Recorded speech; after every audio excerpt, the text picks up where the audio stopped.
Hello and welcome to Beyond Our Patterns, a podcast in which we navigate the journey of breaking free from personal patterns and improving communication skills. We're your hosts, Claudia and Vlad. Here, we'll be having candid discussions about personal development, communication, and ways of relating, romantically and otherwise. In today's episode, we're discussing our experience in polyamory and reasons for being poly. Let's dive right in. Hello.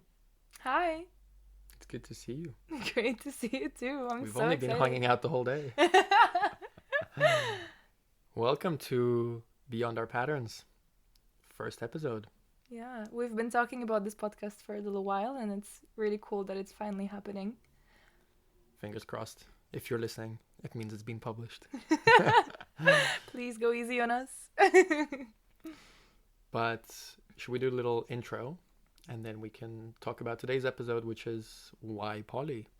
Sounds great. Get us started. So this podcast is called Beyond Our Patterns. And the goal here is to explore how we can transcend our patterns in life, how we can move past certain old ways of being. And a really good place to start is relationships, and in particular, how we've transitioned from monogamous relationship in the past, relationships towards polyamory and non-monogamy, because that is a really good example of breaking our patterns. At least we found that in our path together, a lot of conventional ways of being get challenged by polyamory. You know, jealousy, possessiveness, even things like insecurities around whether you're good enough. All of that gets challenged when you take away that boundary of you're the only one. Suddenly, there's other people and there is so much more around going on. And I think in that way, you cannot stay complacent. You really need to start working on yourself and taking responsibility for how you behave and how you show up in this relationship. And I think that was such a beautiful journey for both of us. It had its ups and downs, and we had our fair share of very important conversations. Oh, yeah. But this inspired us to bring this to you and share some of these conversations with the wider audience. I guess having been poly for a while, it just feels like there's often a lot of misunderstanding around it, or there's just some stereotypes that we would like to challenge or dispel, and present our own perspectives here. As a queer woman and a straight man, forming this kind of relationship, entering the world of, sexual openness to a degree, entering all different kinds of relationships with other people, we just felt like we gathered quite some interesting material to share, discuss, and hear back from you. Absolutely. And I think to add to tying it back to transcending the patterns, there's so much specifically with polyamory where your identity gets challenged and you start asking, who am I? What do I define myself as? And there's definitely a lot of questions from the outside. There's people, let's say in both our circles, who are or have been polyamorous, and so it's a bit easier for them to relate. And then there's also hardcore monogamy fans who ask a lot of questions, and I think oftentimes perceive at first glance polyamory as just a way of not committing, not attaching yourself to anyone, basically not doing the work of being in a relationship. And it's been really interesting and beautiful to challenge that perspective and actually offer that polyamory in its pure form of not polygamy or open relationship, but actually polyamory, which we can get into and define, at least the way we've seen it for ourselves, is much more around building a deep connection and much more about really getting to the edges of comfort and navigating them together. And so there's a lot to discuss here. Absolutely. And as you said in the beginning, this starts with relationships, because I think that's where we started challenging a lot of those patterns, but it goes way beyond. It goes, well, I guess romantic relationships, but then it goes beyond to your friendships, to your working relationships. I think it starts focusing on your skills, like the way you communicate, and then it goes fully inward, like your own self-reflection and how you show up in the world. So I think there's a lot of really cool, juicy topics that we'll be delving into. But yeah, as we said, we're starting with why poly? Why are we here? 100%. First of all, should we just define polyamory for people? Because I think that's true. We probably there's should. a lot of misconception at times. Yeah. So let me try to make a definition, and then you chime in and change it if Awesome. I get something wrong. To me, polyamory is the ability to build full, authentic, complete relationships with several people at the same time. So it's almost like if you think of the traditional monogamous approach, you may have many relationships and they're sequential. In polyamory, the time scale of that is removed, so you can have those relationships sequentially, you can have them in parallel.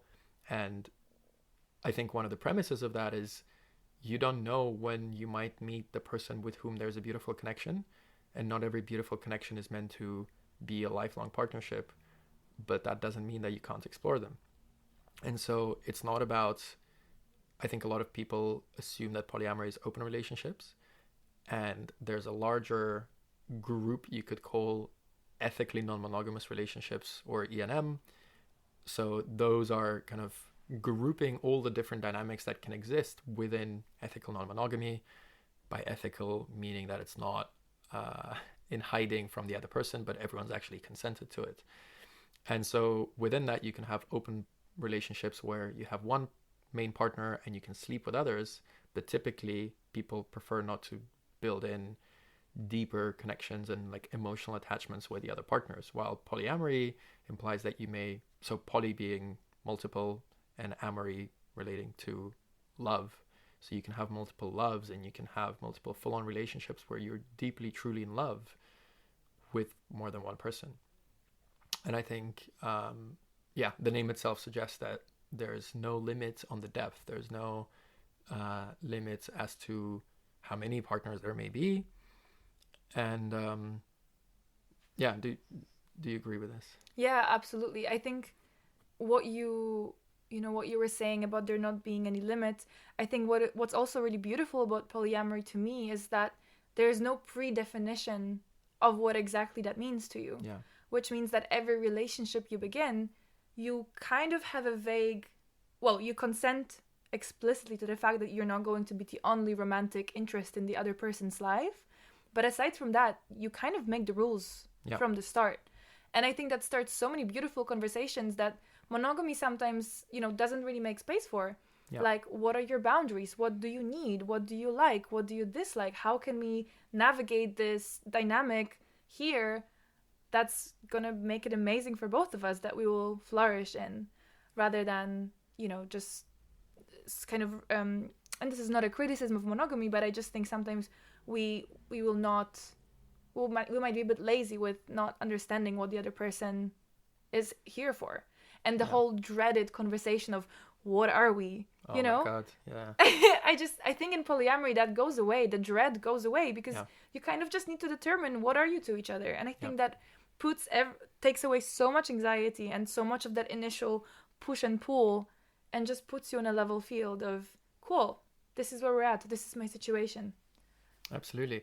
And I think one of the most important and interesting lessons for me has been around the fact that the learnings from polyamory can very easily be applied into any type of relationship, whether it's a romantic partnership that is monogamous, whether it's a working relationship or a friendship. And I've been learning different tools through this polyamorous relationship and applying them to other relationships within my life, including those with my parents and my friends. And one of the things is, it's because, as you said, the rules are defined by you and they're not pre-established.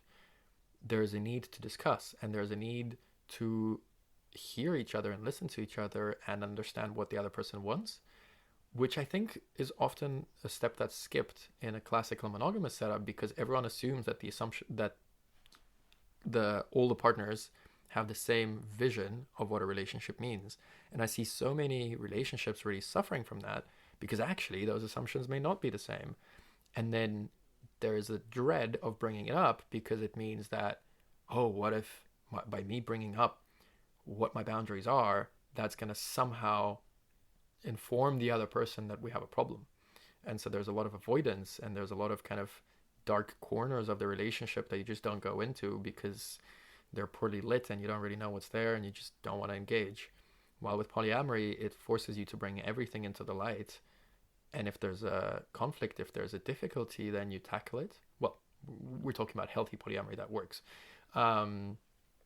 And it forces a lot of things out, which is why I think it relates really well to the points that you said earlier, how you're being challenged through it and you learn through it because you have to face these things and you're like, why am I feeling this way? Let me talk to my partner about it, as opposed to just assuming that, oh, I don't know, something's a bit off, but I'm not going to bring it up because I don't want to disturb our status quo. And so I think that's been a really interesting thing. Awesome. So let me start, given I've been poly first. Not a competition. Okay? Right. So I became poly probably around 3 or 4 years ago.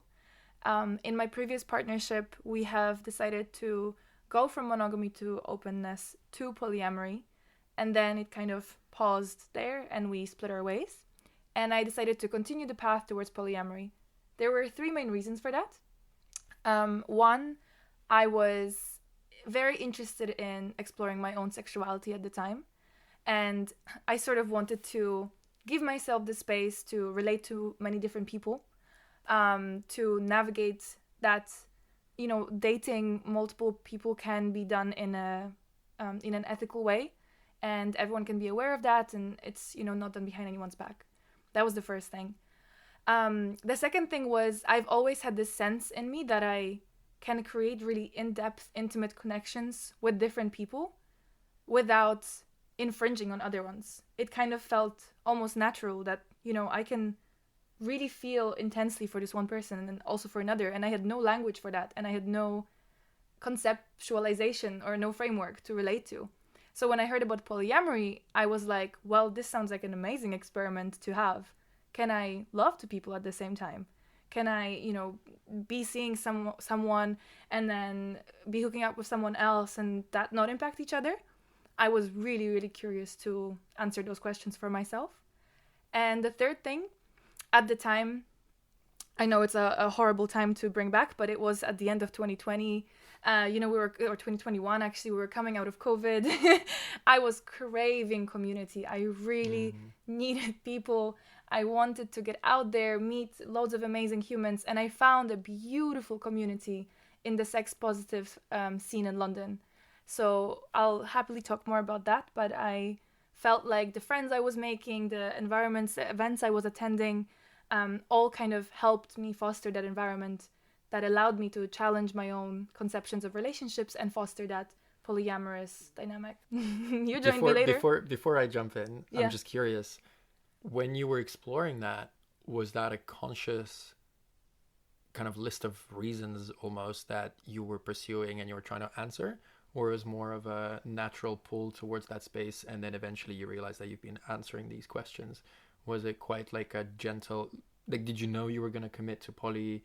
I guess so, because you were in a previous partnership. Did you have those reasons down, or was it kind of a gradual exploration and it was a bit more driven by just a desire to be open, for example? That's a great question, actually. I think to answer it, I'll take even a bit of a further step back in time to the time when my partner and I decided to open. I think initially it was driven by, just a sexual curiosity. I think we just wanted to explore more sexually. But then as soon as I started doing that, I realized for me, the connection with someone else is really important. So that kind of started tying into, oh, okay, well, it's not just about sex for me and it never will be. I don't really want to have just these like fuck buddies. So I think from there, it just started my thought process. But I think you're right. I think at the point where we ended our partnership at the time and I became single and I decided to enter this polyamorous world more consciously, I think I had those 3 reasons already laid out. But that's thanks to the fact I had that pre-period in some way where my partner and I were kind of opening up and going around and trying to figure out what we're doing, and that was leading me to have a lot of these reflections. I love that. Yeah, thanks. That was a great question. I haven't thought about it in a while. I actually thought more about, the more what came out of the exploration was the realization that polyamory is difficult. And Warning, y'all, who want to try. It's not easy. and I think it causes you to take a lot of responsibility for yourself, for other people's feelings. And I'm still learning that, there's still new iterations of me realizing, well, hold on, like I've created a situation here. How do I then navigate it? How do I help others navigate it who are involved in it? So I think what I would say today, why am I still polyamorous today? I would say it's because, one, as I said before, it does reflect certain natural tendency of mine, or my natural desire to create really intimate, beautiful connections with people that are uninhibited and can develop on their own terms. But the second reason right now would be it challenges me. It challenges me to grow. It challenges me to be better, to show up with better communication, to show up with more responsibility for others. I think I've seen a lot of growth in all of my relationships, whether they're poly related or not. And that's what keeps me going. I love that. All right. What about you then? Yeah, so for me, this is my first poly relationship, and I have not actually been single poly before it. So polyamory came into my realm probably around 2 years ago when I moved to London. Seriously. So I've heard about it before, but that was the first time I started having conversations about it. So for me, it seemed like this kind of weird beast that some of my friends were engaging in, and I didn't really relate that much, but it intrigued me for sure. And then when I became single about a year and a half ago, I realized that I'm curious to explore something more open. And as I was thinking that, I met you. And it aligned really well because Claudia was already polyamorous. And through this relationship, there was this exploration where we had stages of very timid exploration and we had stages of very intense exploration. So I'm curious, before you met me, you felt this readiness for a degree of openness that you haven't had in your relationships before. What sparked that desire in the first place? Good question. I think ultimately, in some of the previous serious relationships that I've had, there was a feeling within me that I am being taken down a path where I'm not sure I'm in full alignment with that path. So, from casual dating to exclusive to more serious to a loving relationship to partnership. And then there was this like kind of dreaded what's next. And I think there was an element of me feeling unsettled by that and wanting to have beautiful connections that don't require the next step. And I think there was a desire in me to have, I think at the time I perceived it as almost this like crossbreed of a casual relationship that doesn't need to go anywhere and a deep relationship where you can create a deep emotional connection and really become partners. And what I've struggled with is anytime I moved towards the partnership, there was always a condition of, okay, now we need to commit into this long-term thing. And then there were all these questions of like, what about all the sexual things that I haven't explored yet? What about the kind of closing down of certain boundaries? And I think there was a feeling of fear around, what if I commit and then I actually several years down the line realize that, oh, I still haven't explored a bunch of stuff and I owe it to myself. But at that point, it's going to ruin the relationship that I would have and it would hurt the other person. And so there was this aversion, and maybe at some point we'll get into it. Even you've experienced that, where I was putting on the brakes a little bit because I had many assumptions of, oh, as we delve deeper, as we become more loving, that will create certain necessary assumptions or commitments that are not discussed, but they're assumed. Actually, can I jump in here? I do think this would be super interesting to talk about now because it does sound to me like you came into polyamory with a slight preconception, right? You said it allows you for a deeper connection but without the same level of commitment. Yeah. And I'm curious whether that's changed for you over time. Great question, and that's absolutely changed. So there was an element of distrust that we could actually go really deep and really commit to each other and really have, instead of codependence or independence, this interdependence, but without actually the walls closing in on me and the boundaries becoming more tight and strict. And so there was an element of, we talked about it, and yet I didn't fully trust you that, let's say, once we actually say I love you and we become really, really, really close, that you're not going to suddenly go back on the polyamory and say, actually, now I just want you for myself. And I think there was an element of trying to prevent your pain. And to do that, I was distancing myself. And in the beginning of our relationship, we started relatively casual, and you've kind of had these bids for deeper connection that I've, in the beginning, not recognized as such, and then eventually did, which led to us becoming a lot closer, which I'm extremely grateful for. But there was definitely an element of almost being like, I'm not sure you mean it. And I think it honestly took me finding out that you have another partner, which was a really interesting experience, probably worth covering in another podcast. But there was that was the moment where I was like, oh, you're not BSing me. Like, you actually want the depth and you actually don't want to close down the boundaries. So I felt freedom.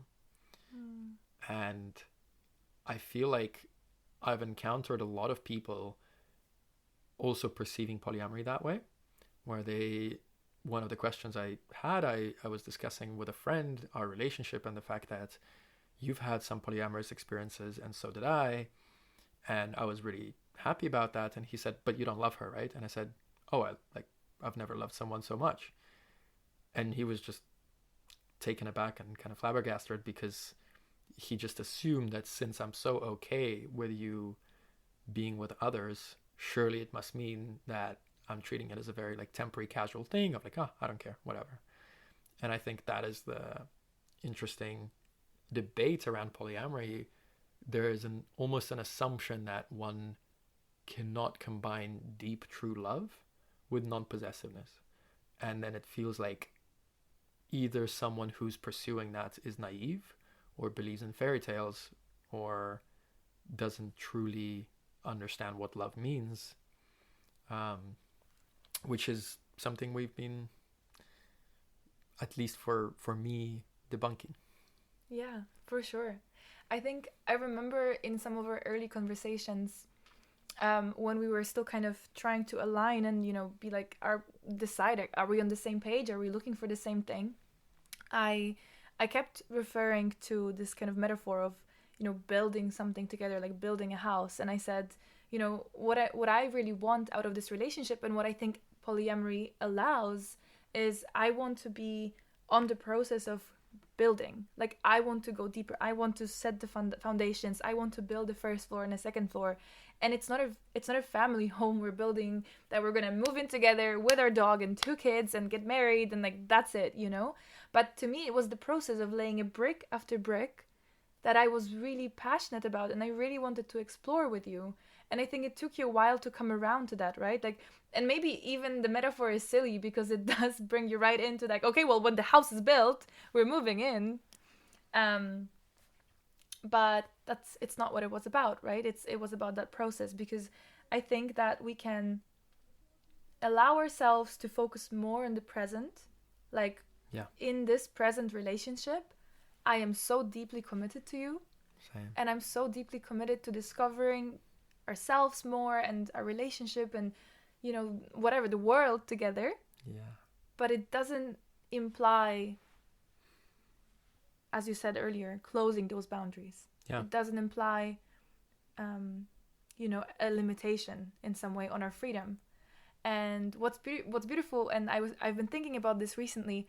We were listening to a podcast with the Diary of the CEO with Esther Perel, where she brought up her book, Mating in Captivity. And the central debate in the book is, can we have freedom and stability? On the one hand, we want adventure and uncertainty that comes from this little excitement of what's next. And, that's where the whole sexiness of the other person comes from, because it's like it's a little promiscuous, and then I'm not describing it in the best way. She's great. Listen to the podcast. Versus on the other hand, you have, the known thing, the stable thing, the routine, the thing that you can come back to and relax into because the structure is there and it feels safe and familiar. And I think what we're really trying to do with polyamory is find the balance of both. Yeah. And it's not to say that, the answer to her debate is polyamory, but I think that's what we're experimenting with right now. And yeah, I don't know. Let's see where it takes us. But 100%. It's been fucking exciting so far. It's been incredible. I 100% agree. And I think maybe to close, I would love to share what's become my reason for being polyamorous. And I've been talking to a few friends, and actually I realized I have 5 very specific reasons. So 4 of them are questions. And I suggest that if you do consider polyamory, maybe you can ask yourself those questions. So they go in that order for me. Question number 1 is, can I love more than one person? Can I hold a space of love for multiple people at the true depth of the word love, romantically?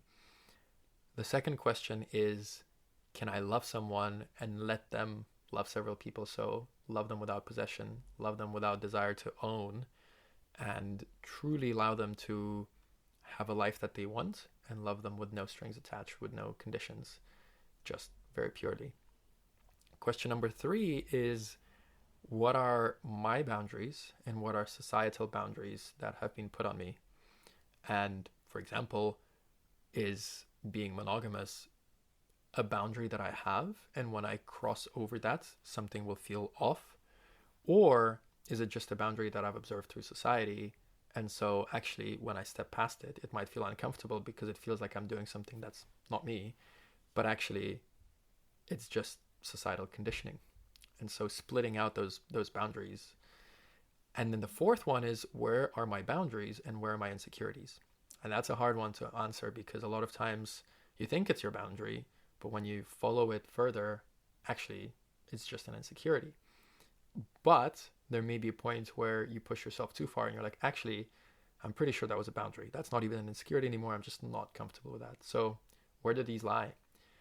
And then the fifth one is the ability to have beautiful experiences with people with whom I think there can be an opportunity to create something for however long, and have the opportunity to go with those experiences and not have to pass on them, while simultaneously not damaging the relationship or relationships that I currently have. So those are the 5 that I had, and we will probably need to wrap this one soon. And I would love for you to explore it for yourself if you feel called towards it, and we can delve a little bit deeper into these in the next episodes. Awesome. Thanks so much. Thank you for tuning in. Excited to have you here. Excited for more. And please tell us your questions, your suggestions. We're new in this podcast game, so if there's any of your advice or insights, we'll take them very keenly. Absolutely.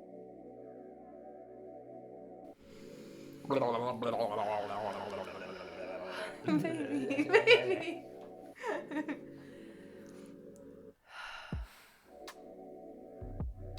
Hello and welcome to Beyond Our Patterns, a podcast in which we navigate the journey of... It was good. Hello and welcome to Beyond Our Patterns, a podcast in which we'll navigate the journey of laughing and being weird. Should we put that instead? Welcome to Beyond Our Patterns.